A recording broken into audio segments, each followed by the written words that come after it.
Movie की शुरुआत में हम एक लड़के जॉनवे को देखते हैं जो कि अपने फ्लैट में अपने पेरेंट्स और सिस्टर के साथ रहता था। वो अपना पूरा दिन लाइव वीडियो गेमिंग में स्पेंड करता था और उसे पबजी का भी बहुत क्रेज़ था। उस दिन भी वो गेम खेल रहा था और उसके घर पे भी कोई नहीं था। तभी वो टीवी पे एक न्यूज़ देखता है जिसमें बताया जाता है कि सोल सिटी में इन्फेक्शन फैल गया है और इस इन्फेक्शन की वजह से लोग एक दूसरे को ही काट रहे हैं।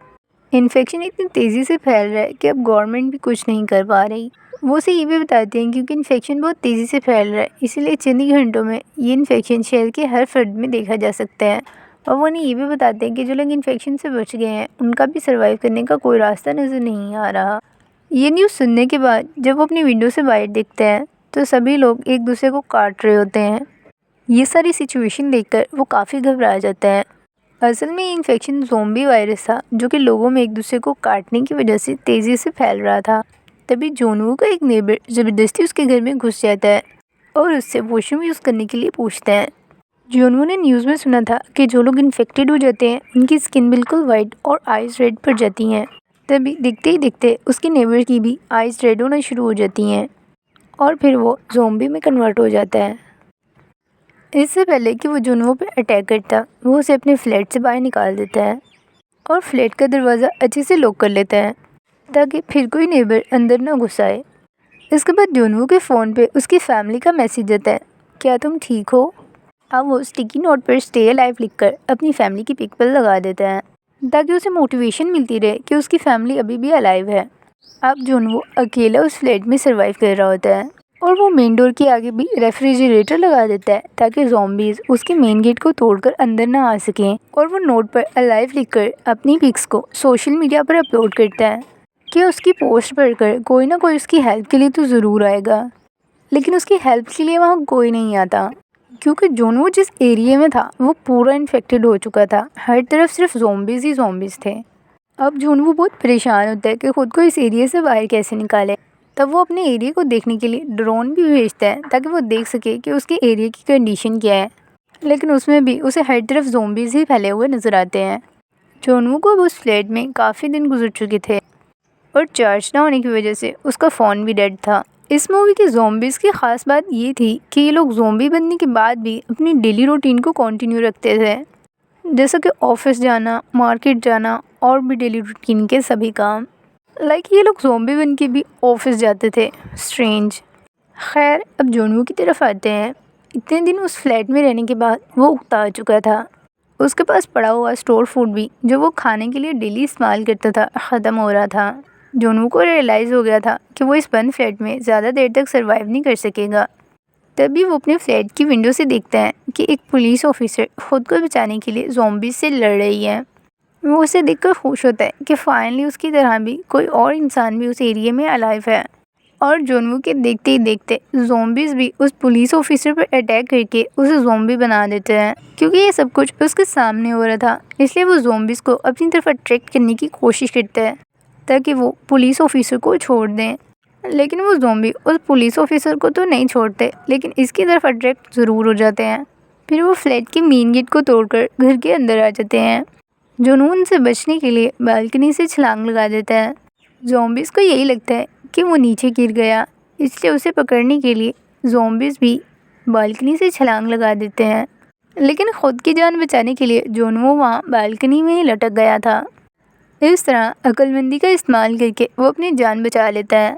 अब जोनवो को भूख लगती है, लेकिन उसके सारे खाने का सामान तो ख़त्म हो चुका था, इसलिए वो ड्रिंक करके अपना गुजारा करता है। इसी वजह से उसे विजुअलाइजेशन स्टार्ट होती है। उसे लगता है उसकी फैमिली घर आ गई है और सब कुछ नॉर्मल हो चुका है।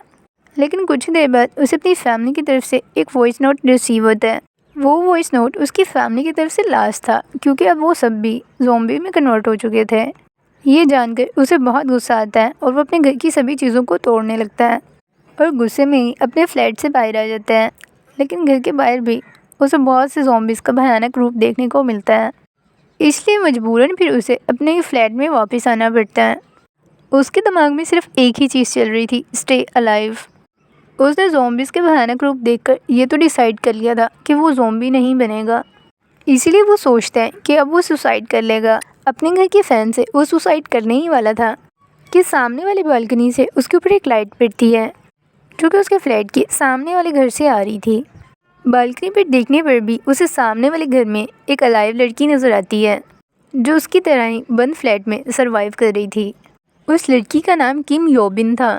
अब ये दोनों रिटर्न नोट के थ्रू बालकनी से एक दूसरे से बातें किया करते थे। योबिन ने अपने घर के बाहर एक ट्रैप लगाया था जिसमें एक ज़ॉम्बी फंस जाता है और वो सही मौका देखते ही उस ज़ॉम्बी को मार देती है। योबिन भी मेरी तरह एक बहुत अच्छी लड़की थी। वो किसी को मारना तो नहीं चाहती थी, लेकिन अब सिचुएशन ही ऐसी थी कि खुद की जान बचाने के लिए उसे ज़ॉम्बीज़ को मारना ही था। अब जब युनवी को पता चलता है कि जोनवू के पास खाने की चीज़ें ख़त्म हो गई हैं, तो वो अपनी बालकनी से उसके पास खाने की चीज़ें सेंड करने का डिसाइड करती है। वो एक बॉल पर खाने की चीज़ लपेट कर उसकी बालकनी की तरफ फेंकती है, लेकिन उसका निशाना मिस हो जाता है और वो बॉल नीचे जा गिरती है।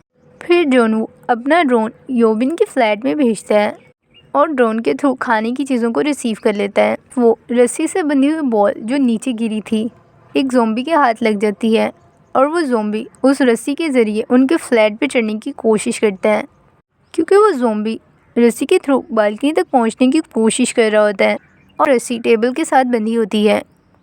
रस्सी के खींचने पर टेबल भी मूव करता है और वो टेबल योबिन के सर पे लगता है, जिसकी वजह से वो बेहोश हो जाती है। अब वो ज़ॉम्बी योबिन के बालकनी तक पहुंच गया था।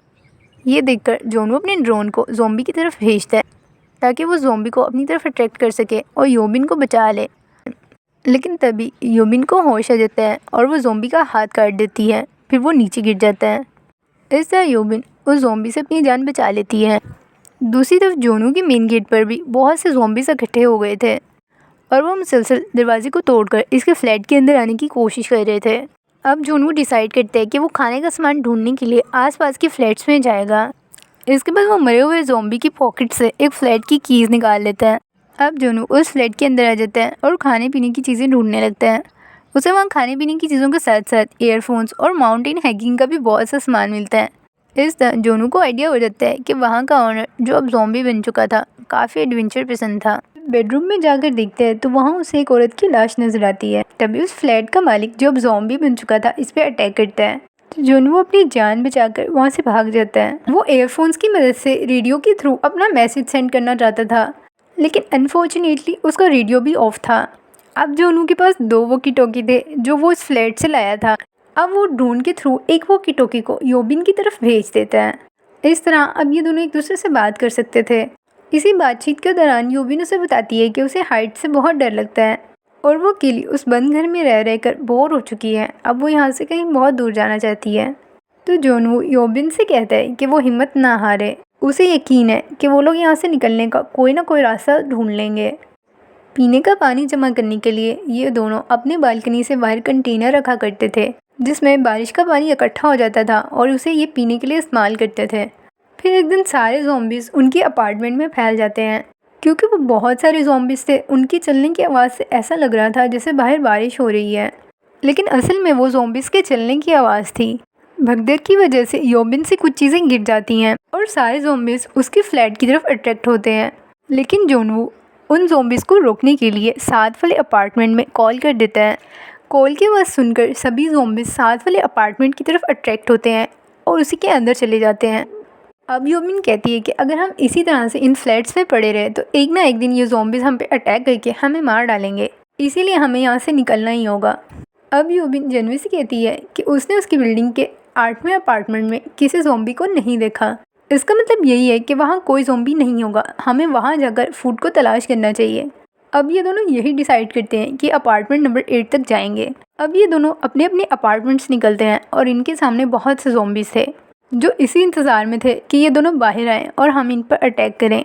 और फिर इनके और ज़ॉम्बीज़ के दरमियान बहुत लड़ाई होती है और ये लोग बचते बचाते अपार्टमेंट नंबर 8 तक पहुँच ही जाते हैं।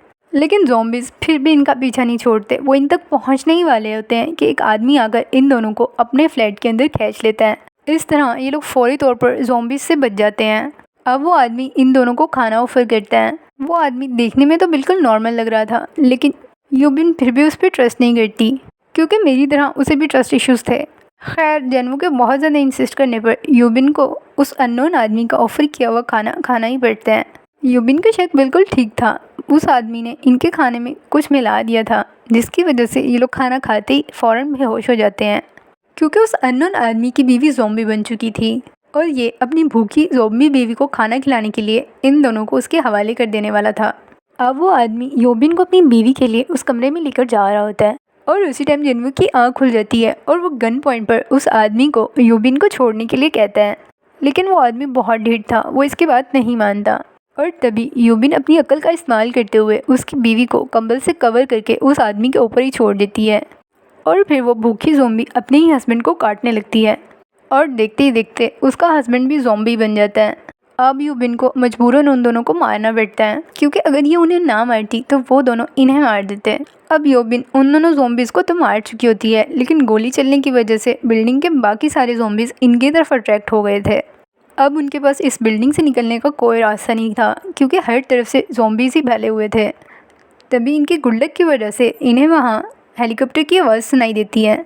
फिर ये लोग ज़ॉम्बीज़ से लड़ते हुए फाइनली छत तक पहुँच ही जाते हैं और छत पर मौजूद आर्मी ऑफिसर्स इन्हें रेस्क्यू करने के लिए वहाँ आए थे। आर्मी ऑफिसर्स भी इनके साथ मिलकर ज़ॉम्बीज़ पे अटैक करते हैं और बहुत से ज़ॉम्बीज़ को मार देते हैं। और इससे पहले कि बाकी बचे हुए ज़ॉम्बीज़ इन पर अटैक करते, ये लोग हेलीकॉप्टर में बैठकर वहाँ से चले जाते हैं। अब योबिन और जिन्वू दोनों सेफ थे और अब उनके फ़ोन के सिग्नल्स भी आ गए थे और इसी तरह जिन्वू की जो स्टे अलाइव की होप थी वो अलाइव में बदल चुकी थी। और इसी के साथ ही मूवी यहाँ एंड हो जाती है।